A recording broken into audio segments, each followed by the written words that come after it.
नमस्कार दोस्तों, स्वागत है आपका टीवी 24 नेटवर्क में और मैं हूं अजय सिन्हा। दिल्ली विधानसभा चुनाव हारते ही कांग्रेस के अंदर कथित रूप से बगावत शुरू हो गई है और यह बगावत किसी और नहीं बल्कि कांग्रेस के बड़े मुस्लिम नेता राशिद अल्वी की तरफ से देखने को मिली है, जहां राशिद अल्वी ने एक बड़ा बयान दिया है जिसके बाद कांग्रेस के आला कमान से लेकर बड़े नेता तक असहज हो सकते हैं। राशिद अल्वी किसी पहचान के मोहताज नहीं है, लंबे समय से राजनीति करते आए हैं और कांग्रेस का बड़ा चेहरा है, बड़े मुस्लिम लीडर हैं। उन्होंने क्या बयान दिया है वो मैं आपको बताता हूं, क्योंकि दिल्ली विधानसभा चुनाव में हारते ही जहां इंडिया गठबंधन को लेकर सवाल खड़े होने लगे हैं, तो वही कांग्रेस को लेकर भी तमाम सवाल खड़े होने लगे हैं, क्योंकि कांग्रेस खाता भी नहीं खोल पाई और आम आदमी पार्टी को भी वहां पर हार का सामना करना पड़ा है। आपको एनबीटी की न्यूज बताते हैं, लिखा है दिल्ली में बीजेपी हमारी वजह से जीती। कांग्रेस नेता ने अपनी ही पार्टी पर सवाल उठाते हुए मुसलमानों का किया जिक्र। क्या कहा, क्या बयान राशिद अल्वी ने दिया वो मैं आपको बताता हूं। कहा, अगर कांग्रेस और आम आदमी पार्टी ने दिल्ली चुनाव साथ मिलकर लड़ा होता तो भाजपा जीत नहीं पाती। कांग्रेस हाईकमान को तय करना है, हमने अपने सहयोगियों के साथ जाना है या अकेले चुनाव लड़ना है। दिल्ली में जो कुछ हुआ वह दिल्ली के मुसलमानों के लिए चिंता की बात है।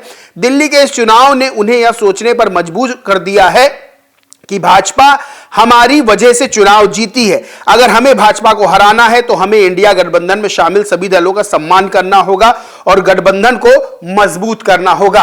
यानी कि बहुत बड़ी बात कही है वो मुस्लिम वोटर्स, यानी कि जो मुस्लिम वोटर जिन पर कांग्रेस अपनी निगाह रखती है और ये मान के चलती है कि मुस्लिम का वोट जो है वो कांग्रेस को जाएगा। अब वो मुस्लिम वोटर्स ये बात समझ रहे हैं कि कांग्रेस की वजह से बीजेपी जीती है, यानी कि बीजेपी की बी टीम का ठप्पा कांग्रेस पर लगता हुआ नजर आ रहा है। यह बातें क्यों उठ रही हैं? क्योंकि सवाल खड़े हो रहे हैं कि जब लोकसभा चुनाव में साथ मिलकर चुनाव लड़े थे आम आदमी पार्टी और कांग्रेस, तो ऐसी क्या बात हो गई जो अलग अलग चुनाव लड़े और सीधा फायदा इसका बीजेपी को गया। दरअसल सुप्रिया श्रीनेत कांग्रेस की प्रवक्ता हैं, वो लिखती हैं, उनके दो ट्वीट हैं, जरा मैं जिक्र कर देता हूं। सुप्रिया श्रीनेत लिखती हैं, कांग्रेस की इकाइयों पर ताला लगाकर दूसरे दलों की जीत के लिए मेहनत करें। जिन लोगों की ये राय है वो अपनी राय अपने पास रखें। वहीं दूसरा ट्वीट है जिसमें सुप्रिया श्रीनेत लिखती हैं, आम आदमी पार्टी को जिताने की जिम्मेदारी कांग्रेस की नहीं है, हम एक पॉलिटिकल पार्टी हैं, एनजीओ नहीं। यानी कि सुप्रिया श्रीनेत ने सीधे तौर पर कहा कि हम चुनाव लड़ेंगे, आम आदमी पार्टी हारे तो हारे या अन्य विपक्षी दल हारे तो हारे, कांग्रेस कोई एनजीओ नहीं है। बिल्कुल ठीक बात है, कांग्रेस ने किसी की जिम्मेदारी नहीं ली है कि वो उस पार्टी को जिताएगी, लेकिन क्या दूसरे क्षेत्रीय दलों ने, दूसरे राजनीतिक दलों ने यह जिम्मेदारी और ठेका ले रखा है कि वो कांग्रेस को जिताएंगे? जम्मू कश्मीर में आप देख लीजिए, जब इंडिया अलायंस जीता तो उसमें जीत का हिस्सा सबसे बड़ा किसका था? नेशनल कॉन्फ्रेंस का। आप झारखंड की राजनीति को उठा के देखेंगे, जब हेमंत सोरेन और कल्पना सोरेन ने जी जान एक कर दिया तब वहां पर इंडिया अलायंस को जीत मिली, या यूं कहें कि जेएमएम झारखंड मुक्ति मोर्चा को जीत मिली। कितना बड़ा रोल कांग्रेस का रहा।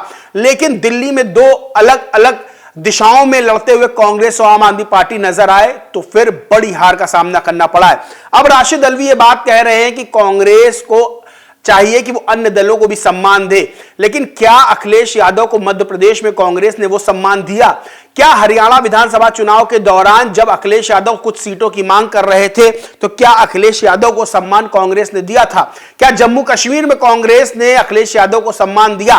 क्या महाराष्ट्र में अखिलेश यादव को सम्मान कांग्रेस ने दिया? जवाब आता है नहीं। फिर भी अखिलेश यादव बड़ा दिल दिखाकर साथ में कांग्रेस के चलना चाहते हैं और बार बार एक बड़ा संदेश देने की कोशिश करते हैं। अखिलेश यादव ने क्या लिखा, क्या कहा वो भी मैं आपको बताता हूं।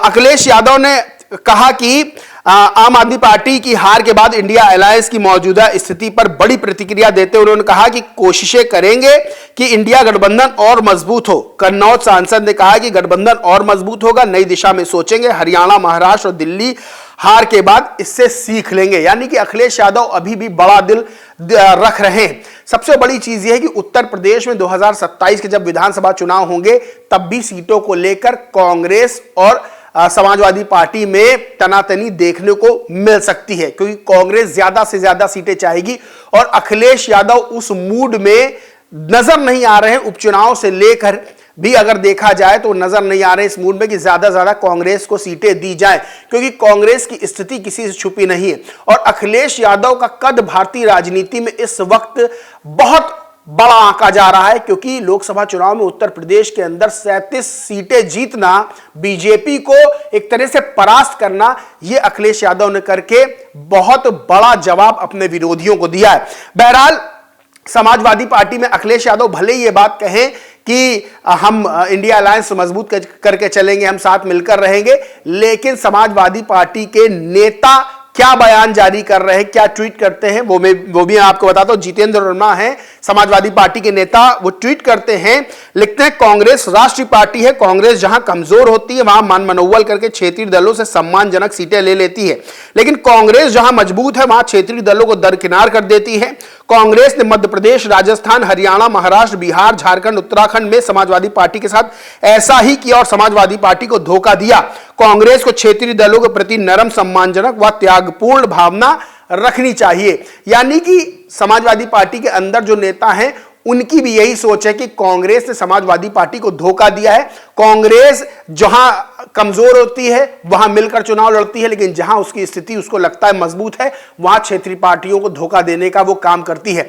बहरहाल दिल्ली चुनाव जिस तरह से हारे हैं, कांग्रेस में एक कथित तौर पर बगावत के जो सुर हैं वो सुनाई दे रहे हैं, और कहीं ना कहीं जो मुस्लिम वोटर्स हैं वो भी कांग्रेस से बेहद नाराज नजर आ रहे हैं। और कांग्रेस का इस समय फोकस राहुल गांधी के बयानों पर जो मतलब होता है, जो फोकस होता है, वो मुस्लिम वोटर्स को अपने पास लाना होता है। और सबसे बड़ी चीज है कि दिल्ली चुनाव से एक संदेश निकल कर गया है, वो संदेश कांग्रेस के लिए अच्छा नहीं है।